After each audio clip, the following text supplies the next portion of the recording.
Create your one master USB drive full guide in Bangla. আসসালামু আলাইকুম guys, এবার আমরা আমার কম্পিউটার স্ক্রিনে চলে আসলাম। এবার কম্পিউটার স্ক্রিন থেকে যে কোনো একটি ব্রাউজার ওপেন করে নেব। সেখান থেকে আমার ডিসক্রিপশনে দেওয়া লিঙ্কটি ওপেন করে সফটওয়্যারগুলো ডাউনলোড করে নিব। আপনারা নিশ্চয়ই দেখতে পাচ্ছেন আমার সফটওয়্যারগুলো ডাউনলোড হচ্ছে। আমার যেহেতু এগুলো আগে থেকে ডাউনলোড করা রয়েছে, তাই আমি এগুলোকে আর ডাউনলোড করছি না।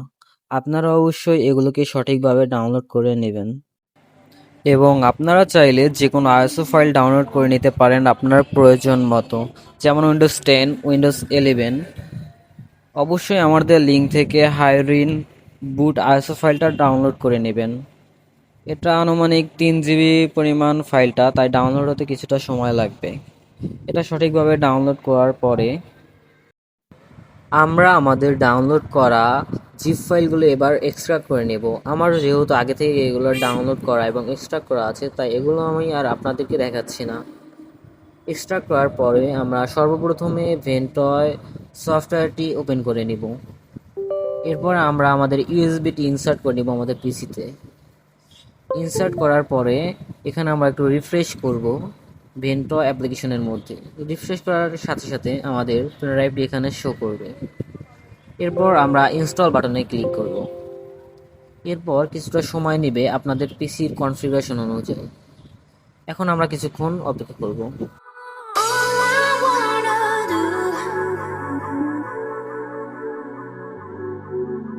Is make it out alive. Is make it out alive. All I wanna do, all I wanna do, is make it out alive. Is make it out, is make it. এখন আমাদের master USB pen ড্রাইভটি ready হয়ে গেছে। এরপর আমরা আমাদের this PC open করব। তারপর ভেন্ট্রা ই পার্টিশনটা open করব। এরপর আমাদের ডাউনলোড করা উইন্ডোজ আইএসও ফাইলগুলো এই পার্টিশনে কপি করে নেব। এটা হতে কিছুটা সময় লাগবে, আপনারা অপেক্ষা করবেন।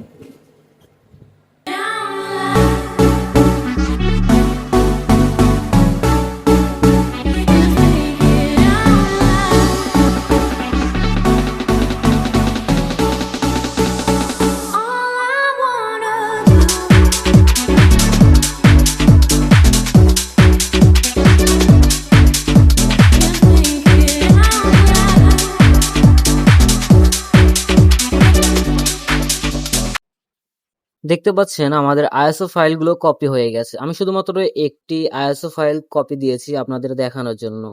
আইএসও ফাইল কপি হওয়ার পরে আমরা আমাদের পিসিটি শাটডাউন করে দেব এবং আমাদের পেনড্রাইভটি ইনসার্ট করে নিব। এবার আমরা কম্পিউটারের পাওয়ার বাটনটি প্রেস করে কম্পিউটারটা আবার ওপেন করে নিব এবং কিবোর্ডের ডিলিট বাটন প্রেস করতে থাকব। এরপরে দেখাতে পাবেন আমাদের বায়োস সেটিং চলে আসছে। এবার আমরা বুট মেনুতে যাব। বুট মেনুতে গিয়ে ফার্স্ট বুট সিলেক্ট করে আমাদের পেন ড্রাইভটি সিলেক্ট করে ইন্টার প্রেস করে F10 প্রেস করব। এরপর এর সাথে সাথে আমাদের পেন ড্রাইভটি বুট হতে শুরু করবে। আজকের ভিডিও এই পর্যন্তই থাকলো। আশা করি আপনারা ফুল ভিডিওটা বুঝতে পেরেছেন।